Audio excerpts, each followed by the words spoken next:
পারি না, এ কথা চলবে না, পড়তেই হবে। আবার বলেছেন পড়ো।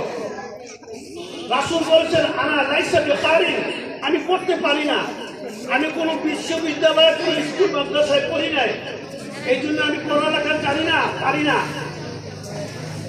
এরপরে দ্বিতীয়বারও আল্লাহ তার পরিপ্রেক্ষিতে বললেন ইকরা বিসমি রাব্বিকাল্লাযী খালাক, পড়ো, পড়তে হবে। পারি না, এ কথা চলবে না। এই স্বীকৃতি দিয়ে কোরআন নাযিল হয়েছে। একবার না, ফাকাত্তানি সালাসা মাররাতান। রাসূল পাক সাল্লাল্লাহু আলাইহি ওয়াসাল্লামকে একবার না, দুইবার না, তিনবার চাপ দিয়েছেন হযরত জিবরাইল আলাইহিস সালাম। চাপ দেওয়ার পরে চতুর্থবারে হযরত রাসূল পাক সাল্লাল্লাহু আলাইহি ওয়াসাল্লাম এই কোরআন পড়তে শুরু করলেন। এই জন্য কোরআনের ক্ষেত্রে, লেখাপড়ার ক্ষেত্রে কেউ যদি বলে পারি না, পারি না এই কথা বলার শুধু কোরআনে রাখে নাই, ইসলাম রাখে। পড়তে হবে, পারতে হবে, জানতেই হবে।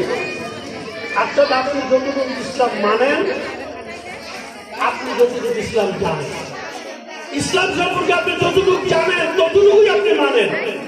যদি বলেন আমি অনেক জানি, মানি না, এটা নয়। আপনি জানেন যতটুকু ততটুকুই আপনি মানেন। আপনি অনেক মানেন, যদি বলেন আমি জানি না, তাহলেও হবে না। আপনার জানা যতটুকু ততটুকুই আপনার মানা। এই জন্য আপনাদের কাছে আমি আজকের এই অনুষ্ঠানে সকলের প্রতি উদাত্ত আহ্বান জানাচ্ছি।